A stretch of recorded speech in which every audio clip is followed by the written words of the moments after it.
The question of how and why the United Nations is the crux of the great conspiracy to destroy the sovereignty of the United States and the enslavement of the American people within a UN one-world dictatorship is a complete and unknown mystery to the vast majority of the American people. The reason for this unawareness of the frightening danger to our country and to the entire free world is simple. The masterminds behind this great conspiracy have absolute control of all of our mass communications media, especially television, the radio, the press, and Hollywood. We all know that our State Department, the Pentagon, and the White House have brazenly proclaimed that they have the right and the power to manage the news, to tell us not the truth, but what they want us to believe. They have seized that power on orders from their masters of the great conspiracy.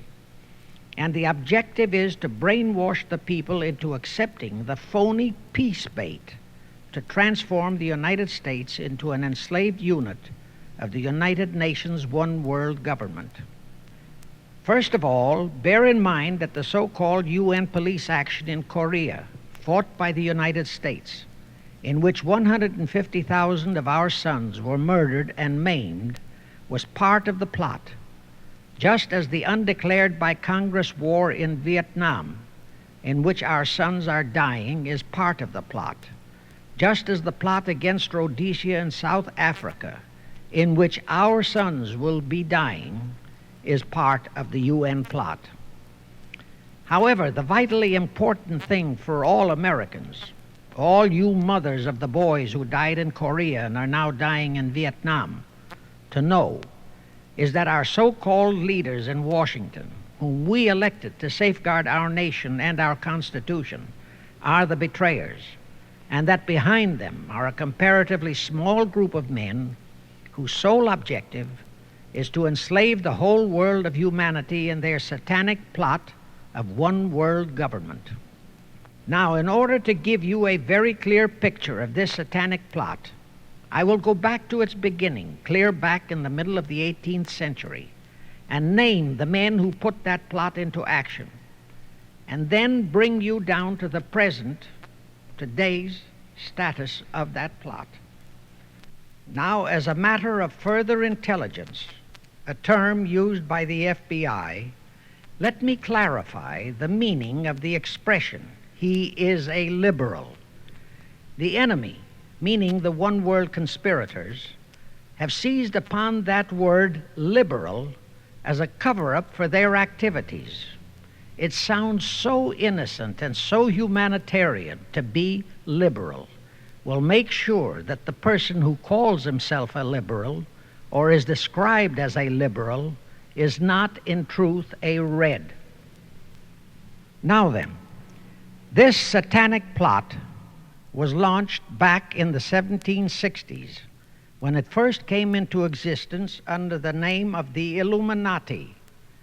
This Illuminati was organized by one Adam Weishaupt, born a Jew, who was converted to Catholicism and became a Catholic priest, and then, at the behest of the then newly organized House of Rothschild, defected and organized the Illuminati. Naturally, the Rothschilds financed that operation. And every war since then, beginning with the French Revolution, has been promoted by the Illuminati, operating under various names and guises. I say under various names and guises because after the Illuminati was exposed and became too notorious, Weishaupt and his co-conspirators began to operate under various other names. In the United States, immediately after World War I, they set up what they called the Council on Foreign Relations, commonly referred to as the CFR. And this CFR is actually the Illuminati in the United States. And its hierarchy, the masterminds in control of the CFR, to a very great extent are the descendants of the original Illuminati conspirators. But to conceal that fact, Most of them changed their original family names to American-sounding names. For example, the true name of the Dillons, Clarence and Douglas Dillon, once Secretary of the U.S. Treasury Department, is Lepowski. I'll come back to all this later. There is a similar establishment of the Illuminati in England, operating under the name of the British Institute of International Affairs. There are similar secret Illuminati organizations in France, Germany, and other nations operating under different names. And all these organizations, including the CFR, continuously set up numerous subsidiary or front organizations that are infiltrated into every phase of the various nations' affairs. But at all times, the operations of these organizations were and are masterminded and controlled by the internationalist bankers, who in turn were and are controlled by the Rothschilds. The details of how they accomplished the setting up of the CFR in the United States, as also in the other nations, are far too voluminous to be described in this dissertation.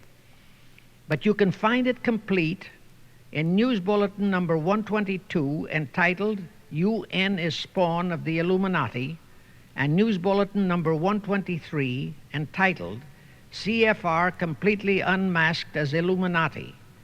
Both are published by the Cinema Educational Guild, Post Office Box 46205, Hollywood, California. You can get them for 50 cents per copy by writing to that address. Those news bulletins reveal the names of the original founders of the Illuminati and the Americanized names of their descendants in the present CFR. Now I'll go back to the activities of the original Illuminati conspirators. As revealed in News Bulletin number 122, one branch of the Rothschild family had financed Napoleon. Another branch of the Rothschilds, both branches the real masterminds of the Illuminati, financed Britain, Germany, and the other nations in the Napoleonic Wars. Immediately after the Napoleonic Wars, the Illuminati assumed that all the nations were so destitute and so weary of wars that they'd be glad for any solution. So the Rothschild stooges set up what they called the Congress in Vienna, and at that meeting they tried to create the first League of Nations, their first attempted one world government, on the theory that all the crowned heads of the European governments were so deeply in debt to them that they would willingly or unwillingly serve as their stooges. But the Tsar of Russia caught the stench of the plot and completely torpedoed it. The enraged Nathan Rothschild, then the head of that dynasty, vowed that someday he or his descendants would destroy the Tsar and his entire family. And his descendants did accomplish that very threat in 1917. At this point, bear in mind that the Illuminati was not set up to operate on a short-range basis.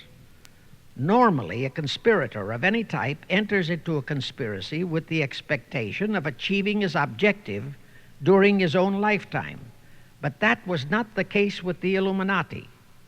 True, they hope to accomplish their objective during their lifetime. But, paraphrasing The Show Must Go On, the Illuminati operates on the very long-range basis. Whether it will take scores of years or even centuries, they have dedicated their descendants to keep the plot boiling until they hope the conspiracy is achieved. Now let's go back to the birth of the Illuminati. Adam Weishaupt was a Jesuit-trained professor of canon law, teaching in Ingolstadt University when he defected from Christianity to embrace the Luciferian conspiracy. It was in 1770 that the professional moneylenders, the then recently organized House of Rothschild, retained him to revise and modernize the age-old protocols of Zionism, which from the outset was designed to give the synagogue of Satan, so named by Jesus Christ, ultimate world domination, so they could impose the Luciferian ideology upon what would remain of the human race after the final social cataclysm by use of satanic despotism. Weishaupt completed his task May 1st, 1776. Now you know why May 1 is the great day with all communist nations to this very day. That was the day, May 1, 1776, that Weishaupt completed his plan and officially organized the Illuminati to put the plan into execution. That plan required the destruction of all existing governments and religions. That objective was to be reached by dividing the masses of people whom he, Weishaupt, termed goyim, or human cattle, into opposing camps in ever-increasing numbers on political, social, economic, and other issues, the very conditions we have in our country today. The opposing sides were then to be armed and incidents provided which would cause them to fight and weaken themselves and gradually destroy national governments and religious institutions. Again, I say, the very conditions in the world today. And at this point, let me stress a prime feature of the Illuminati plans. When and if their blueprint for world control, the protocols of the elders of Zion, is discovered and exposed, they would wipe all the Jews off the face of the earth in order to divert suspicions from themselves. If you think this is far-fetched, bear in mind that they permitted Hitler, a liberal socialist himself, who was financed by Krupp, Kennedy, the Warburgs, and the Rothschilds, to incinerate 600,000 Jews. Now, just why did the conspirators choose the word Illuminati for their satanic organization? Weishaupt himself said that the word is derived from Lucifer and means holders of the light, using the lie that his objective was to bring about a one-world government to enable those with mental ability to govern the world and prevent all wars in the future. In short, using the word peace on earth as his bait, exactly as that same bait, peace, was used by the 1945 conspirators to foist the United Nations on us. Weishaupt, financed, I repeat, by the Rothschilds, recruited some 2,000 paid followers. These included the most intelligent men in the fields of arts and letters, education, the sciences, finance, and industry. He then established lodges of the Grand Orient, Masonic lodges, to be their secret headquarters. And I again repeat that in all of this, he was acting under orders from the House of Rothschild. The main features of the Weishaupt plan of operation required his Illuminati to do the following things to help them to accomplish their purpose. Number one, use monetary and sex bribery to obtain control of men already in high places in the various levels of all governments and other fields of endeavor. Once influential persons had fallen for the lies, deceits, and temptations of the Illuminati, they were to be held in bondage by application of political and other forms of blackmail, threats of financial ruin, public exposure and physical harm, even death, to themselves and loved members of their families. Do you realize how many present top officials in our federal government in Washington are controlled in just that way by the CFR? Do you realize how many homosexuals in our State Department, the Pentagon, all federal agencies, even in the White House, are controlled that way? Number two, Illuminati on the faculties of colleges and universities were to cultivate students possessing exceptional mental ability belonging to well-bred families with international leanings and recommend them for special training in internationalism. Such training was to be provided by granting scholarships to those selected by the Illuminists. That gives you an idea what a Rhodes Scholarship means. It means indoctrination into accepting the idea that only a one-world government can put an end to recurring wars and strife. That's how the United Nations was sold to the American people. One of the most notable Rhodes Scholars we have in our country is Senator William J. Fulbright, sometimes referred to as Half-Bright. His entire voting record spells Illuminati. All such scholars were to be first persuaded and then convinced that men of special talent and brains have the right to rule those less gifted on the ground that the masses don't know what is best for them physically, mentally, and spiritually. In addition to the Rhodes and similar scholarships, today there are 3 special Illuminati schools located in Gordonstown in Scotland, Salem in Germany, and Anavryta in Greece. These 3 are known ones, but there are others that are kept under cover. Prince Philip, the husband of Britain's Queen Elizabeth, was educated at Gordonstown at the instigation of Lord Louis Mountbatten, his uncle, a Rothschild relative who became Britain's admiral of the fleet after World War II ended. Number 3, all influential people trapped into coming under the control of the Illuminati, plus the students who had been specially educated and trained, were to be used as agents and placed behind the scenes of all governments as experts and specialists, so they would advise the top executives to adopt policies which would, in the long run, serve the secret plans of the Illuminati one-world conspiracy and bring about the destruction of the governments and religions they were elected or appointed to serve. Do you know how many such men operate in our government at this very time? Rusk, McNamara, Hubert Humphrey, Fulbright, Kuchel, and go on and on and on.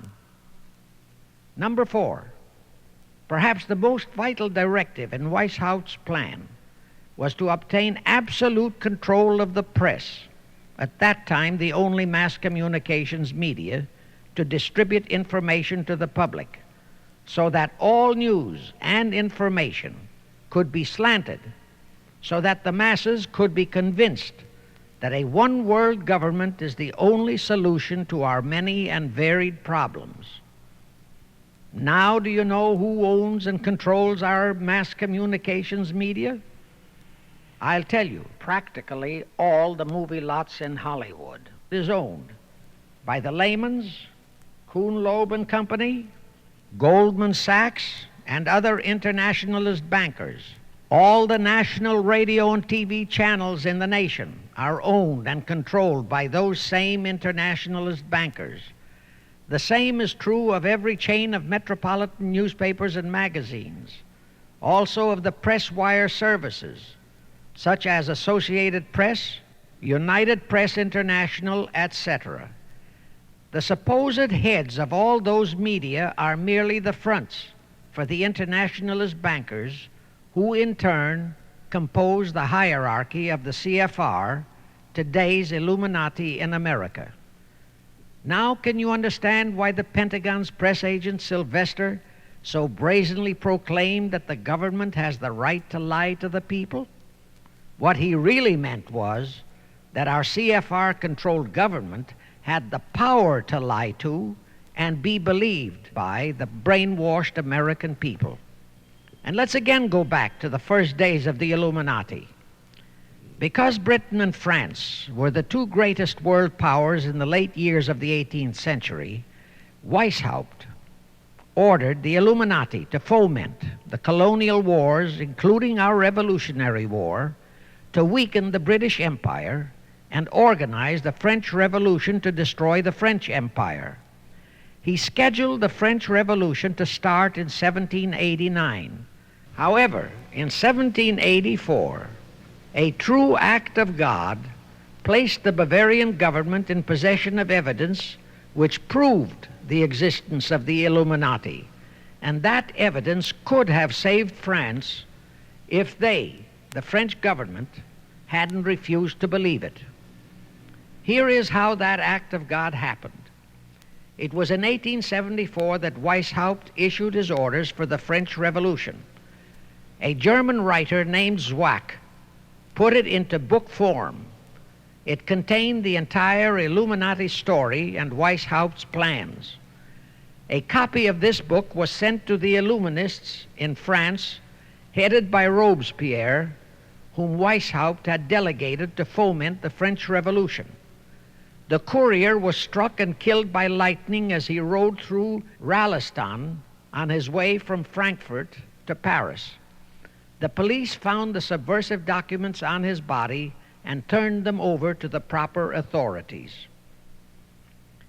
After careful study of the plot, the Bavarian government ordered the police to raid Weishaupt's newly organized lodges of the Grand Orient and the homes of his most influential associates. All additional evidence thus discovered convinced the authorities the documents were genuine copies of the conspiracy by which the Illuminati planned to use wars and revolutions to bring about the establishment of a one-world government, the powers of which they, headed by the Rothschilds, intended to usurp as soon as it was established, exactly in line with the United Nations plot of today. In 1785, the Bavarian government outlawed the Illuminati and closed the lodges of the Grand Orient. In 1786, they published all the details of the conspiracy. The English title of that publication is The Original Writings of the Order and Sect of the Illuminati. Copies of the entire conspiracy were sent to all the heads of church and state in Europe. But the power of the Illuminati, which was actually the power of the Rothschilds, was so great that this warning was ignored. Nevertheless, Illuminati became a dirty word, and it went underground. At the same time, Weishaupt ordered Illuminists to infiltrate into the lodges of Blue Masonry and form their own secret societies within all secret societies. Only Masons who proved themselves internationalists and those whose conduct proved they had defected from God were initiated into the Illuminati. Thenceforth, the conspirators donned the cloak of philanthropy and humanitarianism to conceal their revolutionary and subversive activities. In order to infiltrate into Masonic lodges in Britain, Weishaupt invited John Robison over to Europe. Robison was a high-degree Mason in the Scottish Rite. He was a professor of natural philosophy at Edinburgh University and secretary of the Royal Society of Edinburgh. Robison did not fall for the lie that the objective of the Illuminati was to create a benevolent dictatorship, but he kept his reactions to himself so well that he was entrusted with a copy of Weishaupt's revised conspiracy for study and safekeeping. Anyway, because the heads of state and church in France were deluded into ignoring the warnings given them, the revolution broke out in 1789 as scheduled by Weishaupt. In order to alert other governments to their danger, in 1798 Robison published a book entitled Proof of a Conspiracy to Destroy All Governments and Religions. But his warnings were ignored, exactly as our American people have been ignoring all warnings about the United Nations and the Council on Foreign Relations, the CFR.